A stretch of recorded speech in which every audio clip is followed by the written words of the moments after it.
live here on Zoom, but then when I go to Facebook, it's like still loading. So anyway, I don't think we're actually on Facebook yet. It says unsupported.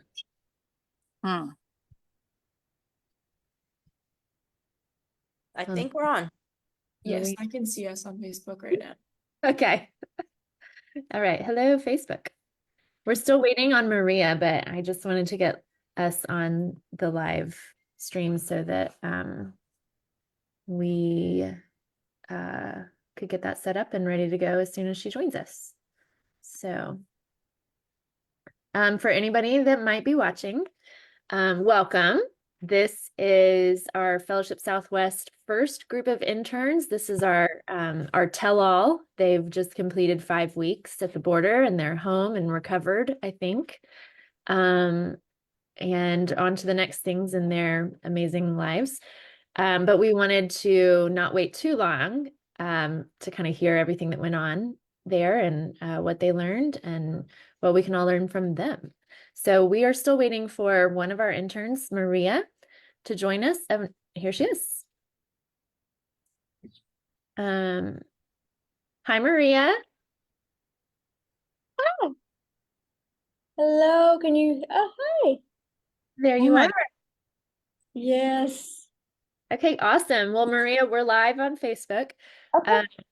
So let's see. We're going to start by letting each one of you introduce yourselves. So Zoe, would you like to go first? Sure, I'd love to. So I'm Zoe. I recently graduated from James Madison University in Virginia, where I am right now. So pretty far away from the border, but partially wanted to come do this internship at the border just because of my policy background. I studied international affairs in school, so it was of a high interest to me. Awesome. Sajana?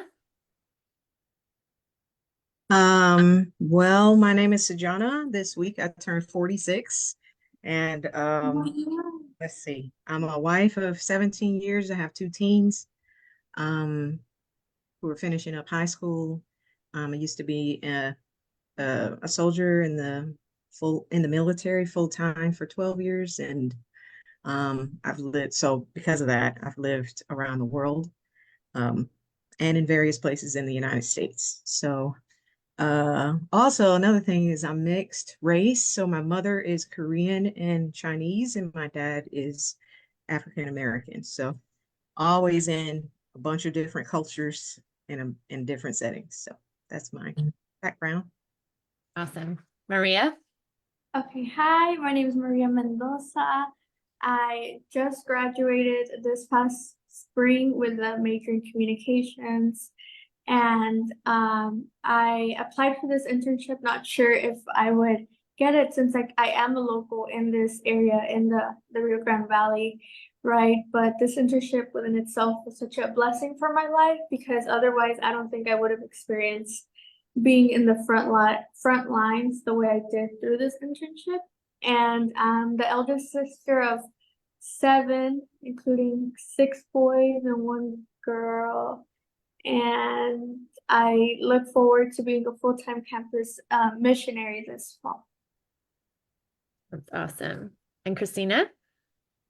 Hi, everyone. My name is Christina, and I live in the Nacogdoches Lufkin area of Texas, but I am a full-time student pursuing my MDiv at Perkins School of Theology at SMU in Dallas.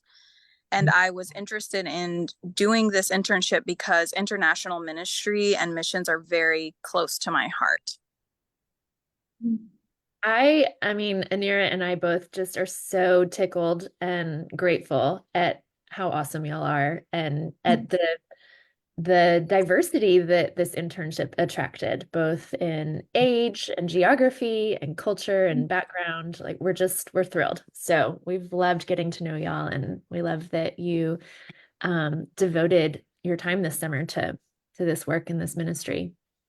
So let's start in Brownsville. So we had you guys in 2 locations to start this internship program. We have ministries in Brownsville, Texas, which is on, of course, the US side of the border, And the other two of you were in Piedras Negras, Mexico, which obviously is on the other side of Eagle Pass, Texas.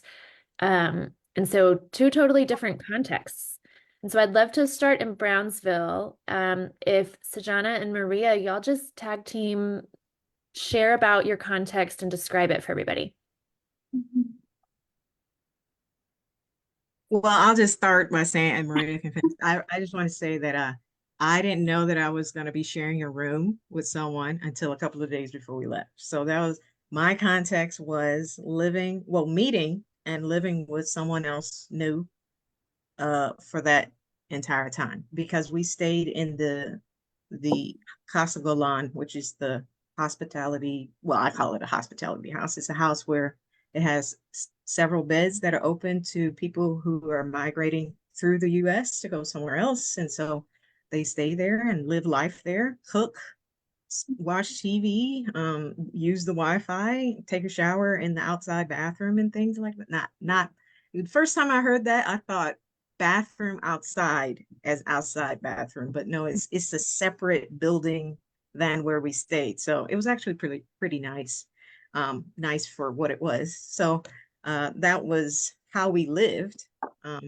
Yeah, I just wanted to say that that is was the setting staying with someone new and it with other people that we didn't know. Yes, we were serving every day, right? And so what we would do twice a week is that we would not only feed the homeless, but we would pack everything up and move to the very front of the bridge where people were crossing into the US. And so since they were disoriented, the city has workers to orient them and to help them figure out, how to get from Brownsville to their destination. And so amidst them just crossing, we were there at least Tuesdays and Thursdays receiving them with food. And then it was pretty nice because since the church pastor, they have the transportation ministry, sometimes we would see them again because they would cross, come in, get processed by the city, get oriented by the city. And then if they had a flight that same day in the afternoon, we were in charge of picking them up. And so we had already kind of like built rapport, it's like we were the ones serving you food earlier. And for like Sejana said, like those families that for whatever reason couldn't afford a ticket within the next day or 4 days, they would come to the respite home with us and stay a couple of days there with us, or maybe just one night if we had the capacity for them so they wouldn't spend the night at the airport. And it was always like different. Case by case basis. And yeah, and it was definitely different because we would build rapport with some of the families there and then they would leave. They had to go. And it takes so long to like, I feel like sit down and eat a meal with them and help them, get them to trust us. And then the next day they would go, or in 2 days they would go and say, oh, okay, well, so long, my friend, right? It was nice chatting and meeting with you. Yeah, that's interesting. Your setting is a little bit more short term normally. Although sometimes Casa Golan hosts families with children with disabilities. Yeah. Did y'all have any families like that there with you? Okay. Yes, when we first got there, there was a family of three already there. I think they're from Venezuela. They had a child with he was he was probably 8, I guess, but he was nonverbal, and so he communicated through grunts and just kind of moving his body and things like that. But so yeah, we had, and they were there for about 4 days, I think. But when we left, there is a family there with a baby that has Down syndrome, and that's a family of 4, and they were going to be there for like 20 something days. So, but that's the only time. Well, it's not normal that we would see people there that long. But yeah. Okay, and before we move to Piedras Negras, I just realized I forgot to introduce Anira, who is my colleague, and she's the person that really organized this internship for you guys. And so Anira is the Director of Programs and Outreach for Fellowship Southwest, and obviously was instrumental in this whole operation. So you're free to pop in and speak up anytime you want, Anira.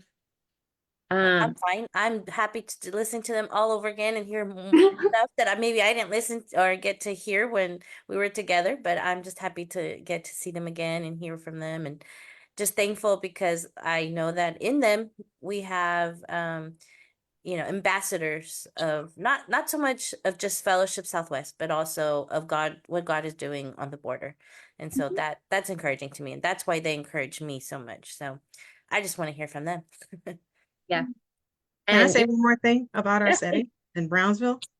So I know Maria shared that on Tuesdays and Thursdays we do what she described, but also on Saturdays, the church that we serve with also serves for a period of time, like I don't know, 11:30 to around 2, 3, 4. 4. It just varies. But that's where as a part of the processing of people who come through, whether because they walk through the gate because they use the CBP1 app or because they were dropped off by the bus because they were in detention. They would be processed through the city and they would kind of come through. And if we were there, we provided food and hospitality type things. And then the other thing, because this is I think a part of our setting that's maybe a little different from our peers, is that we did a lot of church. That church that we serve with that the pastor and the church, they have services on Sunday morning, Sunday evening, Wednesday evening, Friday evening. So we went to all those services and worshiped with them. And each service, they were welcoming whoever was there, whoever was Oh, there that was from another place. And they really welcomed them. That was like a big part of our setting, was just seeing the hospitality of the church that we served alongside. yeah, thanks for mentioning that. The pastor at the church where you were is Pastor Carlos Navarro, and I would say welcome and hospitality are his very unique gifts. Yes. He is just really remarkable at that and teaches me a lot. So yeah, that's really neat. Okay, over across the border to Piedras Negras. One of you go first.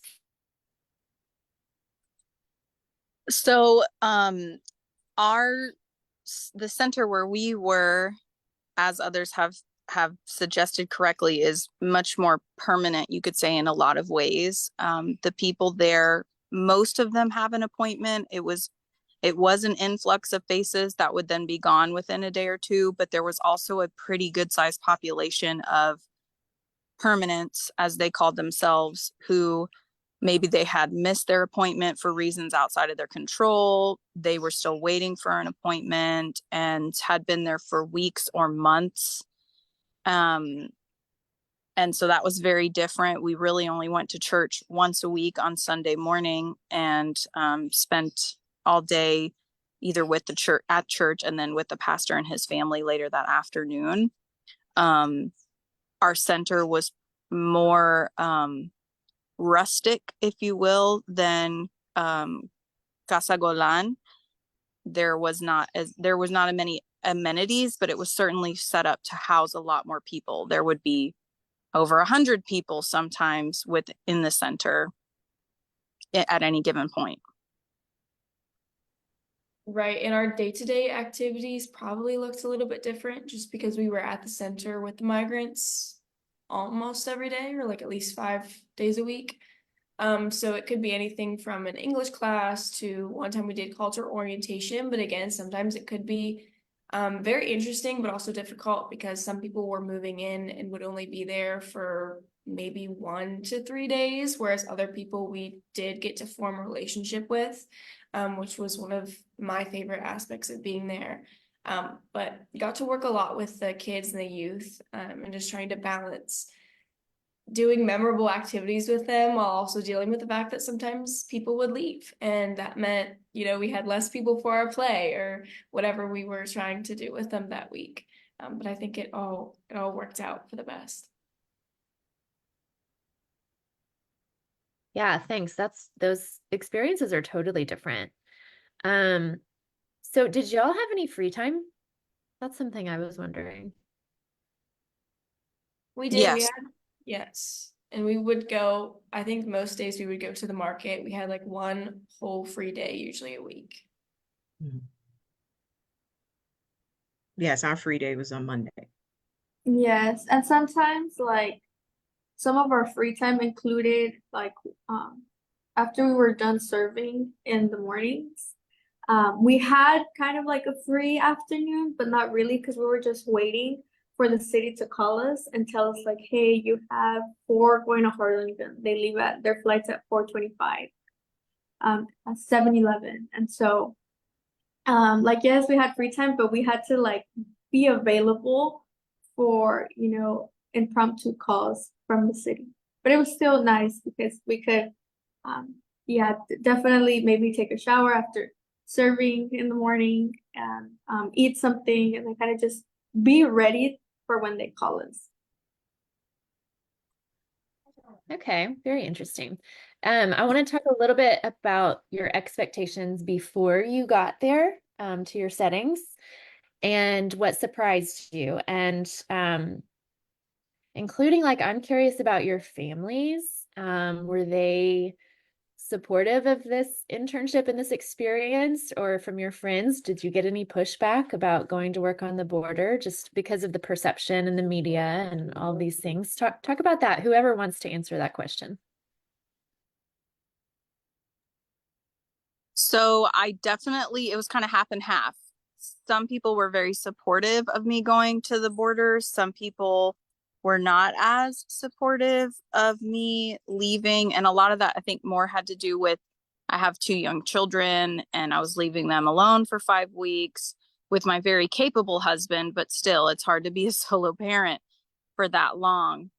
And my expectations, I kind of assumed it was going to be relaxed and pretty chill. I did not realize just how relaxed and how much control we would have over what we did while we were here. And that surprised me. There was pretty much no structure given to us. We created our own programming and structure while we were here.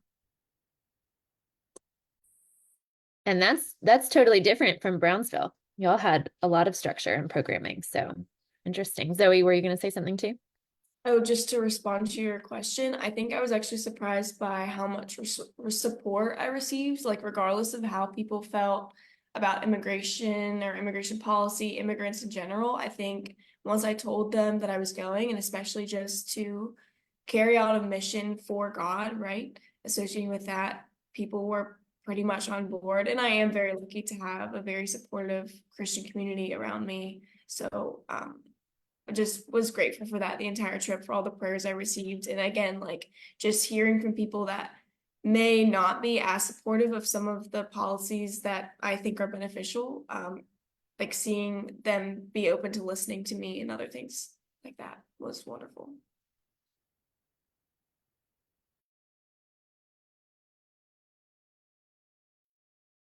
Anybody else want to answer that, or you want me to move on? I think the only person around me that was a little concerned. Well, actually, I had like two concerns. And one of them was for my mom, and she was like, "Where are you going to be staying at? Are you going to be staying there with the migrants?" And I was like, "Yes, but we're gonna have our own room. Like there's a home, and like in my head, because I had never been there, but I always saw the pictures on Facebook. So I thought what were the restrooms and the laundry room? I thought those were individual rooms. So in my head, we're gonna stay in one of those rooms. But once we got in and we got oriented, it's like, oh no, like you're gonna stay in the home where the very migrants stay as well. And so I was kind of like freaking out in the inside because I was like, how do I tell my mom? Like, I am gonna sleep like in the very house where other migrants where men are going to be sleeping at, because that was my mom's biggest concern, like because she says that I'm very naive and I'm very trusting, and she was like, and you don't know, like you don't know who's like coming into like stay and all of these things. And I was like for the most part I wasn't worried or fearful, but it's just like I like to give her a peace of mind. And so then when I got there I was like, oh my goodness, like I stay in the very house. But I was like, no, it's okay, it's okay. Like, it's fine. There's locks on the doors for a reason. And so yeah, so that was one of her primary concerns. But no, like everyone was very respectful, and it was a very nice experience. Like there was never a point where I felt uncomfortable or anything like that. And so it was really nice. It was safe, and there was a family that stays there a little bit, that is staying there more long term. And so it was like completely safe. And I mean, Pastor would go and randomly make walk-ins. Like he would always come in at 11. And so, and then randomly throughout the afternoon, he would just knock real loud before coming in. And so, Pastor would come in and check up on like the house and how everyone's doing and if they need anything. Yeah. And then another one of like my friends, like we see how hard the church goes, and they were afraid, like, are you gonna be like, overworked? And I was like, well, I don't know. I was like, I don't know.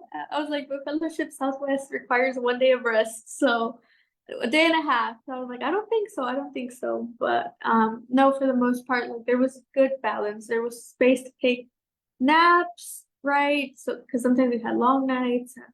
Um, yeah, there was definitely balance in all of that schedule. It was just up to us to manage that balance.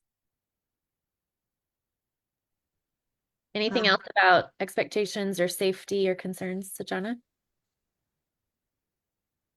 Um, Expectations wise, I think in the briefing, when I heard about this opportunity, I remember hearing something about when we were talking about meals, we were talking about how, families, we were trying to work out where we would have meals with family members, different families.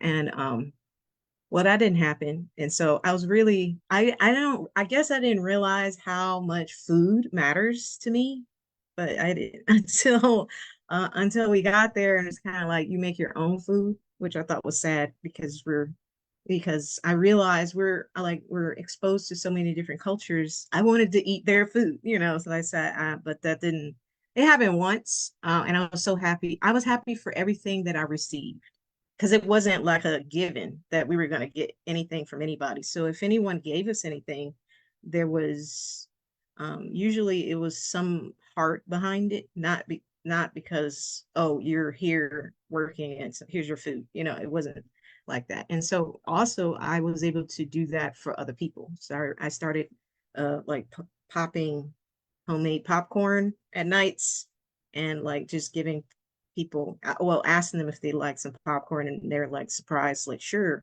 And it just felt good to me. I don't know if it's because I'm a mom or because I have a family, that I care for, or because I know what hospitality feels like, what it feels like to not be included and what it feels like to be included, that I just, it felt good to me to offer something, and they all enjoyed it while they're watching TV or just doing whatever, just being normal, living a normal life for a few hours or a day or so. And that felt good. Yeah, that's powerful. Food is really powerful, which makes me wonder in Piedras Negras what the food and the meal plan situation was like there. How did y'all eat? Who'd you eat with? Zoe, you want to take this one? Sure. Yeah. I think it kind of depended on the day. We were lucky enough to stay with one of the congregants from the church that we were working with. So she would cook for us sometimes, and the food was always fantastic.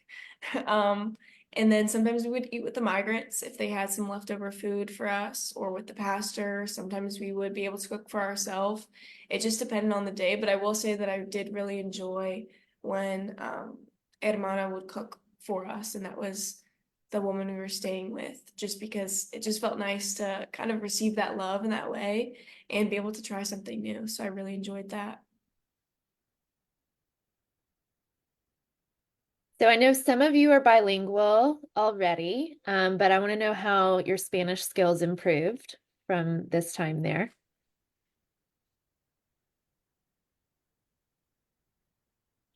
I would say Yeah, go if ahead.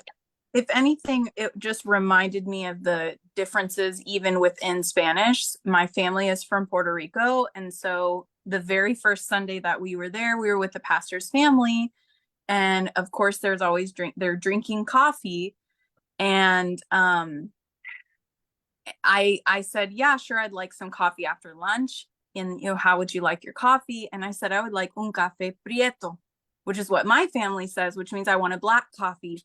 And everyone bust out laughing because normally you would ask for un café negro, but it just showed me how even within a Spanish culture, there are those differences that we don't know about until we show up and we say something and everybody's like, oh, that's hilarious that you're ordering it that way. And this was great for me because it took the attention off my lack of Spanish skills. So there was one moment, no, just kidding. I learned a lot while I was there. I studied Spanish right in college for 4 years. So I thought I was coming in with a stronger fluency, and then you get there and someone's speaking to you. And it's like, oh my gosh, it takes my brain a minute to process. But across the 5 weeks, I think I grew a lot in my fluency, and you find other ways to communicate with people, and it all works out for the best. And of course, not all migrants are Spanish speakers by any means. Were most of the ones that stayed in Piedras Negras, was Spanish the most common language there? Yeah. Yes. Absolutely. We had a few people that spoke French, but we didn't see any other languages, or if we did, we didn't know about them. Okay. Yeah. And in Brownsville, it's very international, the people that are coming across, and lots of different languages. But what about y'all with language barriers? Yeah, because I'm bilingual as well. And I actually told my church, like one of my prayer requests was for yeah, for my Spanish, because although I'm bilingual, I can sometimes struggle between what is that word, in Spanish. Like I can't think of it and I freeze, or I start chopping it up and I'm like, oh my goodness, I can't talk. Like I'm bilingual, but sometimes I can't talk. And so I noticed that, especially when like I'm nervous or whatever. And so I was just afraid. I'm like, oh my gosh, these migrants are gonna have like such a hard time with me with my choppy Spanish sometimes. And no, like, and sometimes I stutter too when I'm speaking in Spanish because I just forget the words, or I'm just like, what was I saying, or how do you say that? So I was just afraid. I was like, oh my goodness, my Spanish. But no, while I was there, I didn't struggle with that. I didn't struggle with, oh, what's the word for that? And I would kind of think about it. I'm like, that's crazy because every time, like, I'm with the people from the church, and I'm talking to them in Spanish, I have to go back to English because I forget how to say things, or I just start chopping it up. And while I was there with the migrants, like that was never the case. And I'm just like, wow, like that's such an answered prayer for me because I could have struggled like communicating with them. I could have forgot the word in Spanish like I do so many times. But no, like God really answered my prayer because I was even pronouncing words that I normally cannot pronounce. Like I think one of them was like actualizar, which is like refresh. And because I just struggle with like really long words in Spanish, and like I was amazed to see how God just, worked in me and gave me all the right words to say, all the right pronunciations to be able to communicate with them, on like behalf of Sejana most of the time, and to answer their questions. And it was like, what? Like, I normally can't speak my Spanish this well. And so it was like, I was just in awe, to see how God answered my prayer.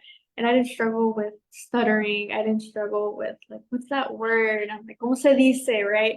Like, no, like, if I was like 100% fluent, which I am, but, with no interruption, no confusion. I'm like, well, what am I saying? What's that word?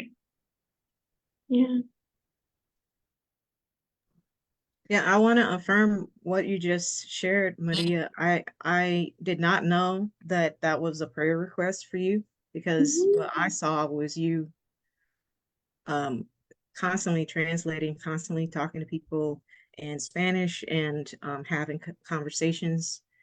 You were doing the thing that I couldn't do, and I thought you did a great job at that all the time. So thank you. Yeah. I mean, thank you for sharing that that was a prayer request, and I'm just now I'm aware of how God has provided and worked even in you in that Yeah. situation. So Yeah, it um was a prayer request because even when I share, like, I'm actually kind of fearful to speak in the Spanish service whenever I have to present because a lot of our families in the Spanish service, I mean, they talk, really nice Spanish.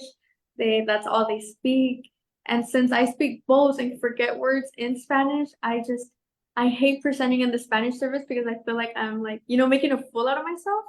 And so because I'm not like 100% always solid in the Spanish, so that's why I was fearful. Like for my experience there, I'm like, oh, talking with pastor, like talking with the brothers and sisters at the church. Like I don't want it to be embarrassing or not find the words. So I literally it was a prayer request, like for my language barrier, I called it, even though it wasn't 100% barrier. Yeah, God definitely provided for me my whole time there.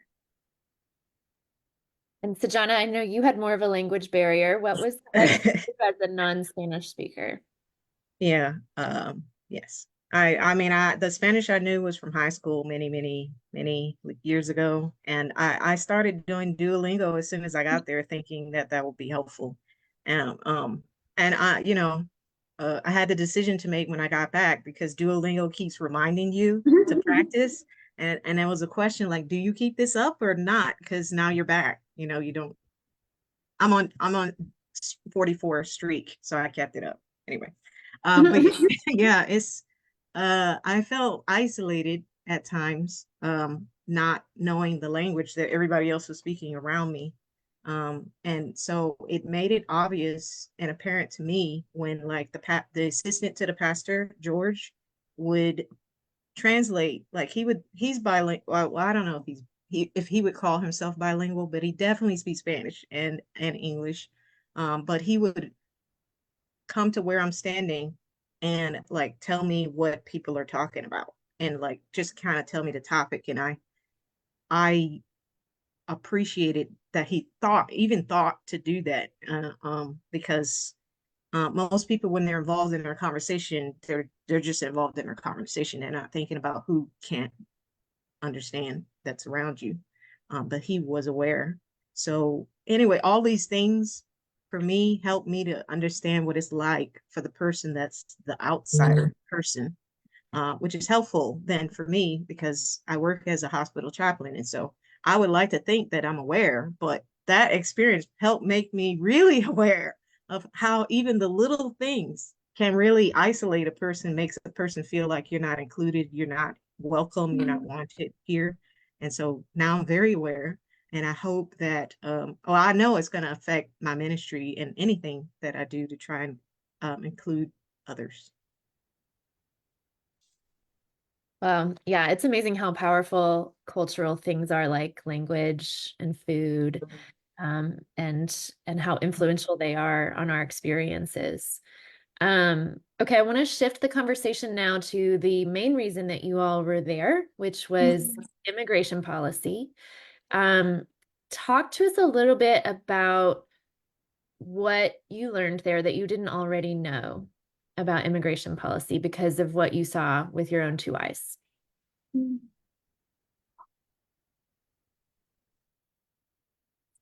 I didn't realize that in order to make an appointment through the CBP1 app, you had to be within a certain region of Mexico. I also realized that the CBP1 app was specifically the app for people to use who are claiming asylum. And immigration is not easy, just generally. It's not as easy as it might look, or as it's being portrayed. And that was very evident when we're talking about these families that are struggling to get to the correct region of Mexico in order to even ask for an appointment, to then have to wait months and months and months without any idea of when they might leave. And that's a huge resource and time and, you know, mentally emotional drain on a person and a family.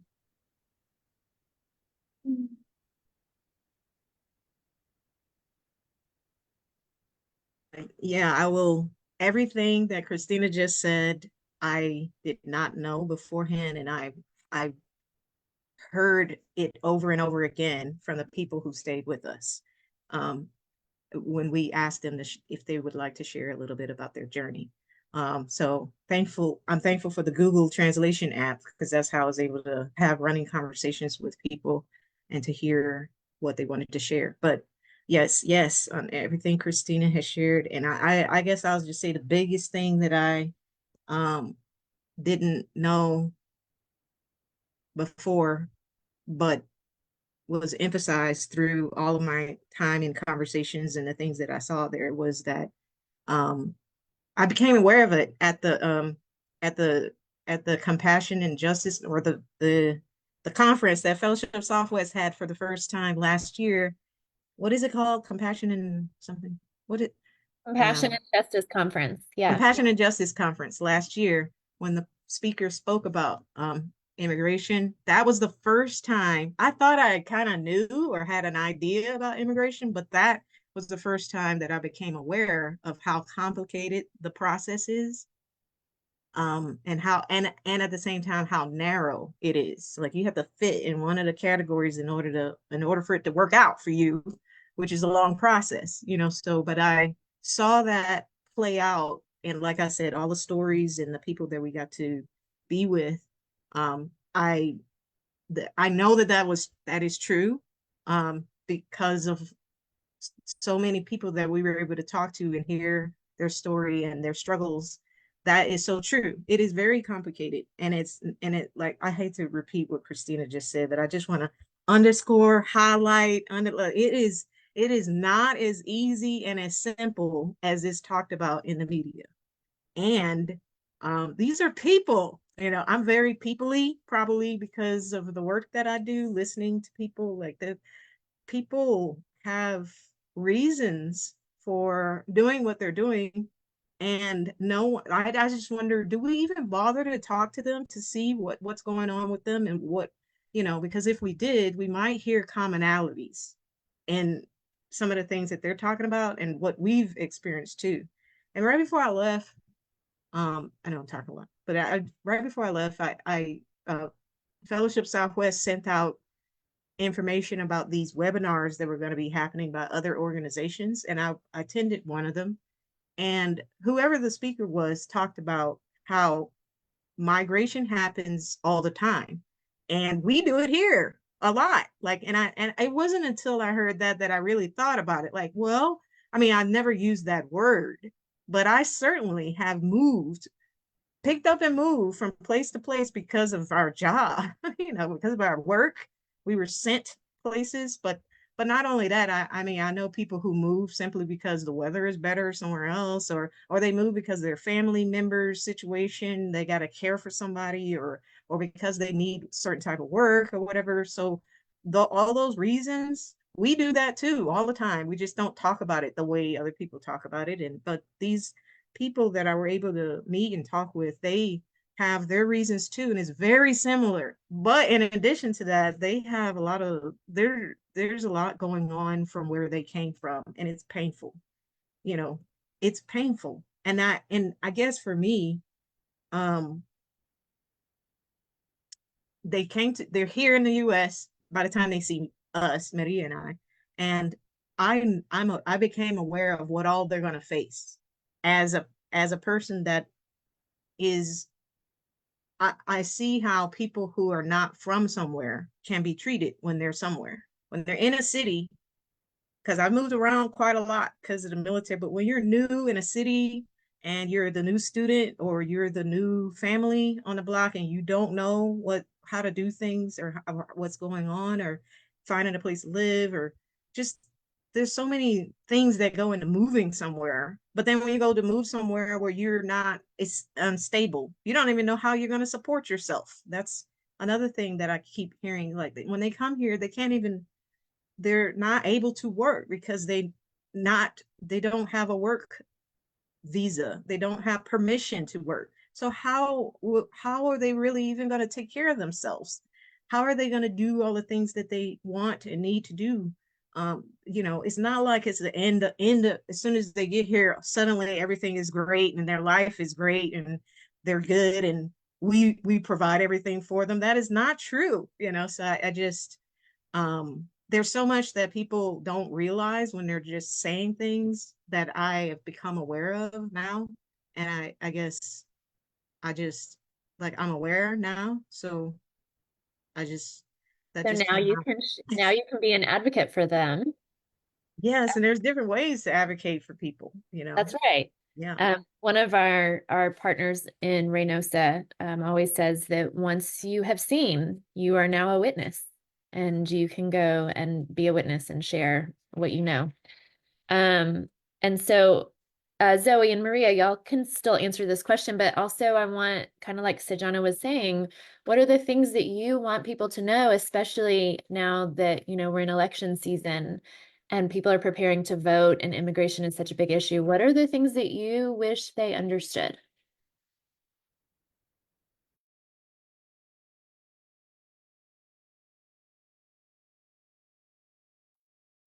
It's a really tough question, but I will try to give some response to it. I think I sometimes just don't, what I want people to know, I guess, is that I don't understand. I feel like it's very confusing as to why the border is such a polarizing issue, at least to me, from my perspective. And I think it's kind of polarizing or complicated or deemed a crisis for the wrong reasons. Often right to like say it's a crisis to push people out rather than to find a way to healthily for people already living in the United States and for migrants to bring them in. And maybe that is controversial, and I understand that it is, but that is just something from my perspective that I wish people just thought about a little bit more.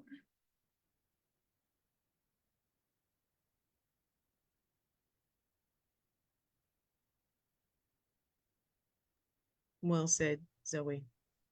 Thank you. Y'all still feel free to jump in. But if you had the power to change one thing about our immigration process, what's the one thing you would fix?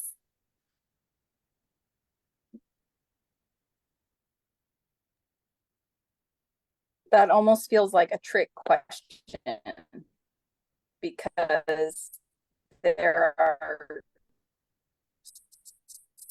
so many issues and so many. If I could fix one thing, I would just generally want to make it a lot easier for families to get here, for people to get here. But specifically, how that would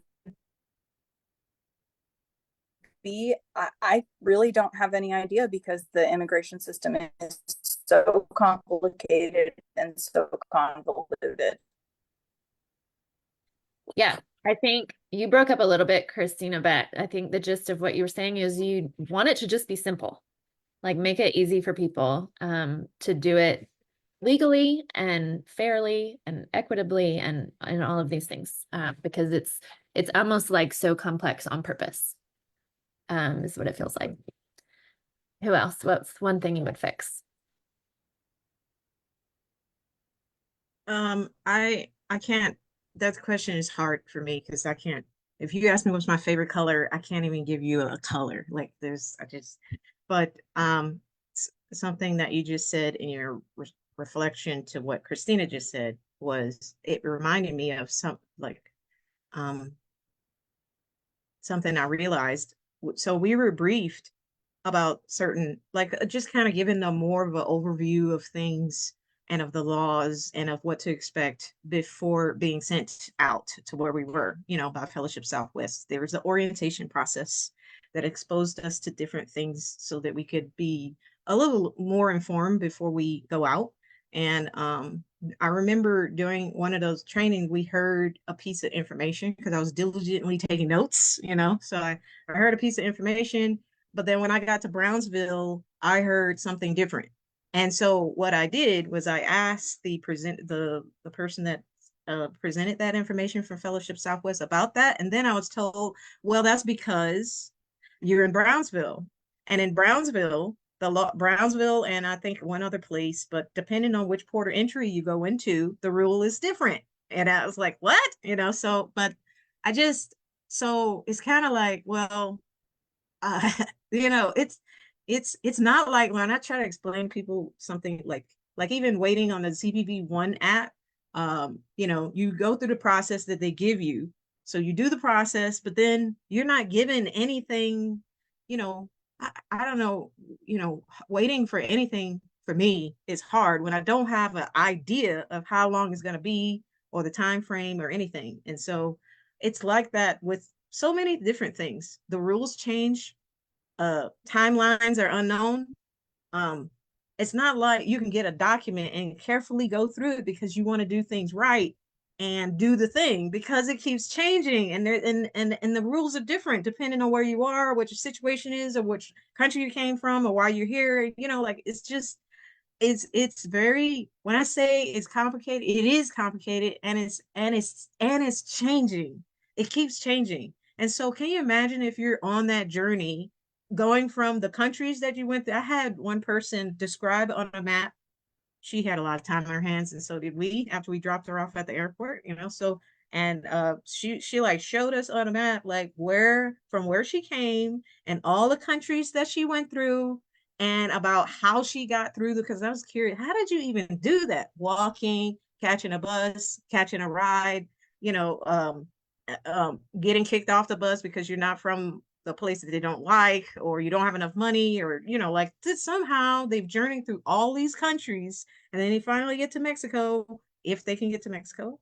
And then they're treated, a lot of Mexico was the hardest place. Everyone has said that was the hard. It hasn't come up yet, so I just mentioned Mexico is the hardest place. And not only that, you don't know how long you're gonna be stuck there in a place that's hard.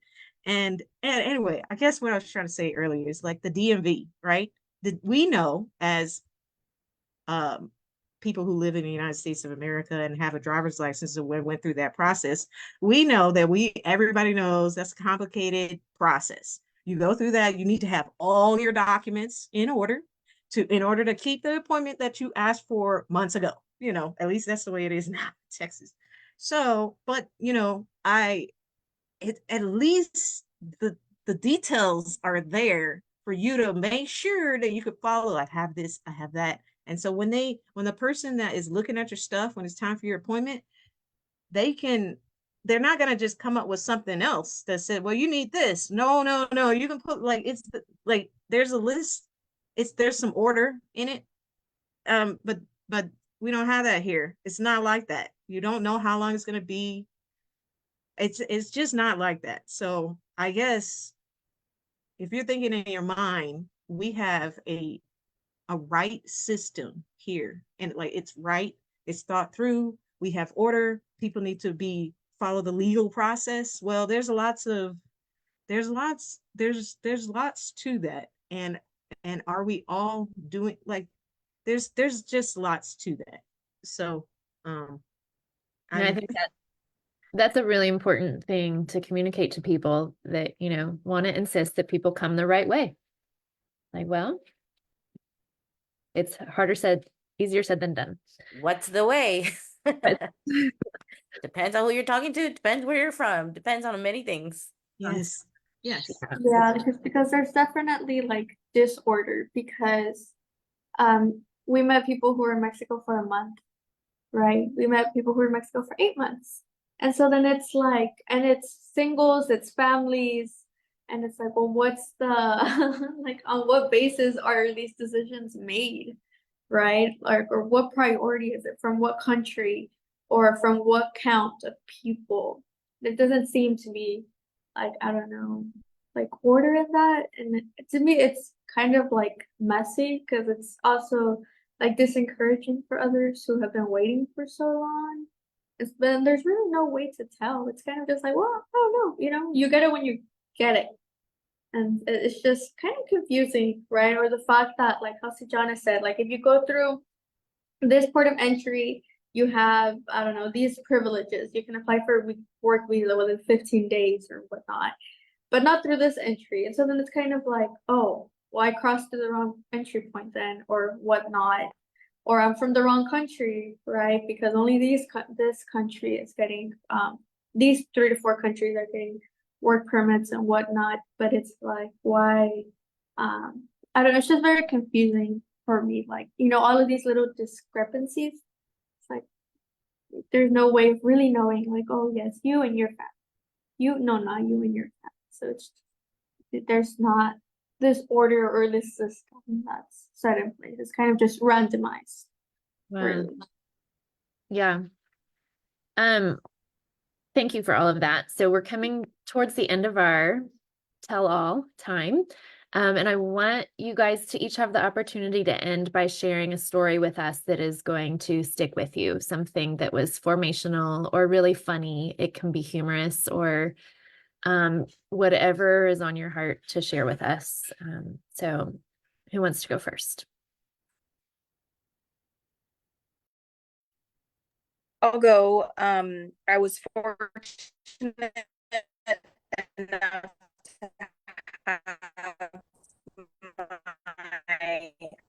husband and children visit while I was there.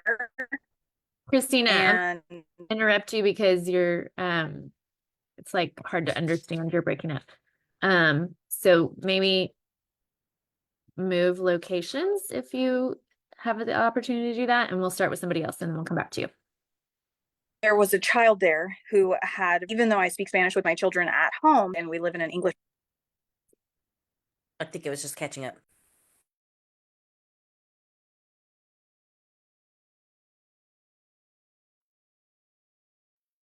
Does everyone have a story in mind? Do you want me to call on you or Zoe, you want to go? Yeah, I can go while Christina finds a new place. I think one of the stories that popped into my head when you said that is we had the opportunity to take some of the kids out of the center for a day, and we took them along the river walk, and they just enjoyed it so much. I remember sitting down with these two kids who were, I think, both 8 at the time, and I just pointed and I was like, "Do you see that like flag in the distance?" Um, and they're like, yeah, I don't know what that is. Like, what are you talking about? Like, that's like the flag of the United States. Like, that's why where y'all are trying to go. And they were just like so amazed. Like, they were so close to like reaching the place that they had journeyed so far to get to. And yet they were stuck, like, with only a river separating them. Like, I could only think about how frustrating that must be, like, to have that excitement and to be able to see it, but to also know that you have so much to do in those like not even a mile of space to get to. Like just like again talking about how complex it is to cross the border for a lot of people and a lot of families. That just really illustrated it for me, just to see that excitement, but to know that behind that was so much frustration.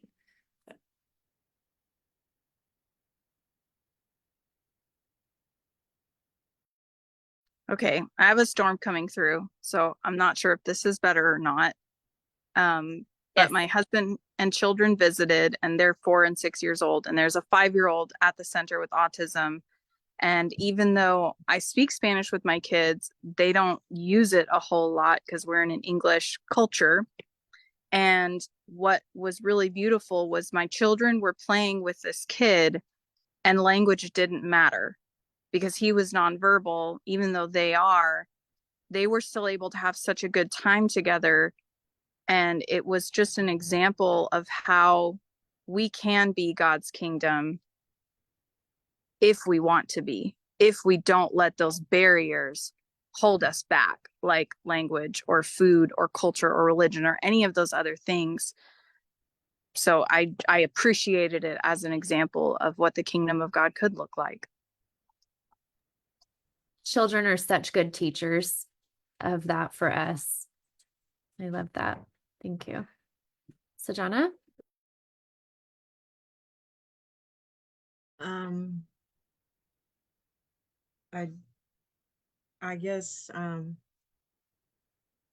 I get well, one thing that I shared with Anirta and our group because we had weekly check-ins, which I really appreciated. um, I remember sharing because I didn't realize that I would be coming there and doing a lot of driving because I was driving the van. It's a 15 passenger van um to shuttle people back and forth from Brownsville to the airports. I didn't realize that beforehand, but that was like that was something that I could do, easily. Well, not easily. I could drive. But I guess on one of the trips they told us that we would have, I don't know, some number, some low number, I don't know, 3 people, 5 people, not sure. When we would go to the city and pick them up. called the Influx. So we went there, parked, and Maria would go out and tell them that we're here. And there are 5 people, 6, 7, 8, 9, 10, 11, 12, 13, 14 people got into this vehicle. It doesn't have the third row in it because it was open for storage. So we didn't have enough seats. And so, but they needed to get to the airport. And maybe I shouldn't be saying this, but on a video, but anyway, I mean, it will stick with me because so 3 of them like sat in the back, like, you know, just I know this because when we got to where we were going, I opened the door and they're like squished up in there. And I thought as I was driving, because it takes at least 40 minutes, it takes 40 minutes to get to the Arlington airport.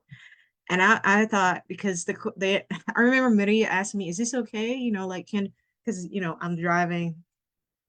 I was just like, I don't know, just if they want to sit back there. I mean, and then I was thinking as I was driving, I was thinking about a picture came into my mind because as I'm driving, I don't know if you ever drove a bunch of people that you aren't related to or whatever, but for me, it was stressful because I'm on a highway and I'm also a chaplain at the hospital. Accidents happen, and I was just thinking we cannot get into an accident. We cannot get pulled over, like we need to just get to our destination. So I'm praying along the way. And I was just thinking about I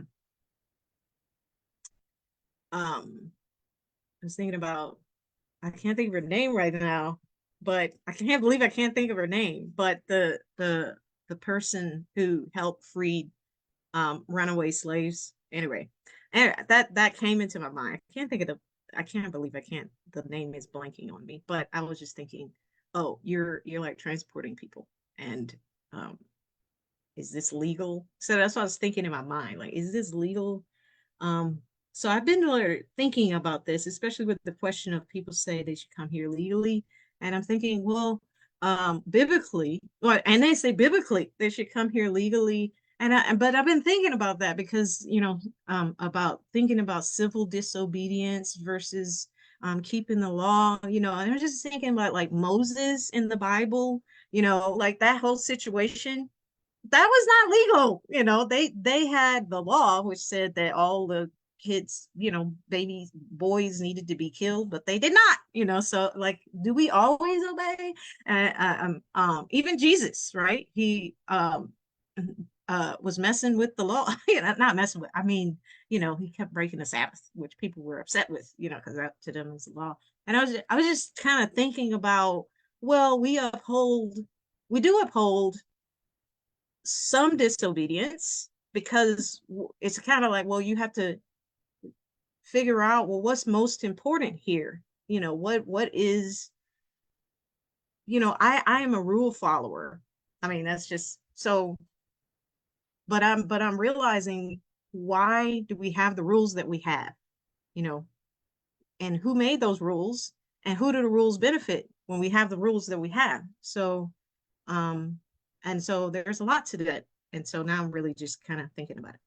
Oh, I see something. Great. It's You were probably the talking name. about Harriet Tubman. Yeah. Yes. Oh my goodness. Shameful. I don't know It's the name. not, Anyway, no, so yeah. yeah. Names can escape us. Yeah, no, that's a really interesting reflection that has a lot of biblical themes in it with obedience and the law. Maria, what's your story that will stick with you? I don't know whose article I read or a book that said like a migrant, like I think it was a journalist, like what's a migrant? And it's like, or what does a migrant look like? And it's like a migrant can look like any one of us, right? And so there's really not one type of description because we have different types of migrants, right? Like right now the situation just so happens to be Latin American migrants, and even them, they look different. But it's like what happens when it's like from Ukraine or from Afghanistan. Like there's not one way a migrant looks like or speaks or talks. And so it's like they look like each and every one of us, right? They have dark hair, they have blonde hair, they have different colored eyes. And so, and like children, it's like they look like like they look like our children, they look like our brothers and sisters.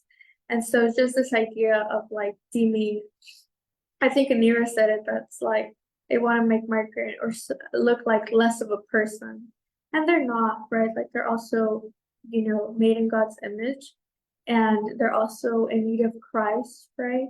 And so I was able to see that. I'm like, oh, like this little boy, like, what's the difference between him and my little brother? It's like there is no difference. There's not. And although like maybe people disagree about what's going on, and I think I've come to the conclusion, right, that like the Christian response to not only the migrant, because maybe like in whatever city and whatever state you are, there's nothing going on about migrants, right? No migrants are moving there or any such case like that. Because I have friends that, yeah, like they live in certain parts of Georgia, and I mean, they hear nothing about migrants. They have no idea what's going on at the border, what's going on in New York, right? All of these cities that are receiving large populations of migrants. And it's like I've come to understand that it's like, yeah, like the migrant, the homeless, the non-believer, the international student, like they're not different, they're all people, in need of Christ. And if you have the opportunity to serve them, like you should definitely take it, right? Like if you have an opportunity to serve any type of people group, whether it's the migrant, the student, right? You should take it. You should love them as God has called us to love one another. And if you disagree about, any immigration policy, like any, I don't know, like who gets a work permit, who doesn't, why are they all going to one certain place? Like that's something, you know, uh, different. That's more political. That's something you should see, when voting, when making decisions. But for the Christian, at least, the command to, love your neighbor doesn't change, right? But what's different is like, yeah, like what you think about, open close border, like you should definitely see into that, like for US citizens who you're voting for, but for the Christian at least, to serve and love your neighbor, that doesn't change. And so it's kind of just like understanding that, because I know, for example, my mom, like there's some things she disagrees with. And I'm like, well, like there's nothing I can do, like the US gave them permission to do that, to come in this way and to do this. And like you may not disagree. And it's kind of like my mom's not Christian, but I'm Christian. And I'm like, well, all I know is that, they come in and sometimes they don't need shoes and we have shoes. And so we give them a shoe or whatever. It's really just as simple as that. Right. And kind of just, if you have a voter responsibility to take care of, then you take care of that. Right. But as a Christian, we also have things we need to take care of. And like I said, a part of that is, loving our neighbor, serving the homeless, inviting the international student into your home, right? Speaking to the family member that you've been that you haven't spoken to for years. And so it's kind of just things like that, like simplifying what everyone wants to make complex. So that's kind of something like I learned and got to see for myself, right? Like, oh, what's a migrant? Like, who are all these migrants coming into Brownsville? It's like, they look like us, they speak like us, they want to do things that we want to do. They want to get an education, they want to work. They're not less of a human, more of a human. They're just like us, sinners in need of Christ that want to make a better life for themselves. Thank you, Maria. That reminds me a lot of the story when Jesus was asked, "Who is my neighbor?" The neighbor is not always the people that you expect, and they're all of us. Neighbors are all of us. And at Fellowship Southwest, kind of some of the things that you were saying, we really believe in, the combination of compassion and justice. What some people call serving and mission work as the compassion side, the loving your neighbor and putting that into action, and then bringing that into the policy sphere and advocacy and voting and sort of our civil duties in that way. So we really believe that those things are deeply connected, especially as Christians, and that we shouldn't always separate those, and the one can inform the other. So thank you so much to all of you for sharing and for being vulnerable.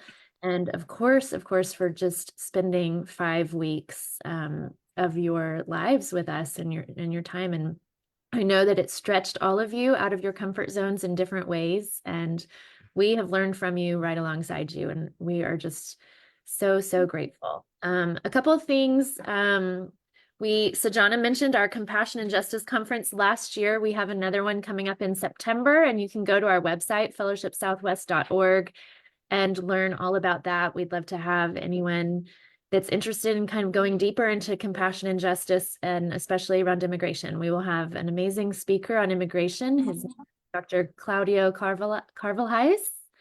I don't know if I'm pronouncing that just right, but he's amazing and we can't wait to learn from him.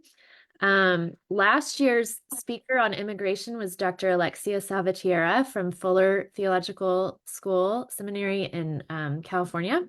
And her speech that Sajana referenced is found on our website, and I can post the link to that. And it's really worth watching.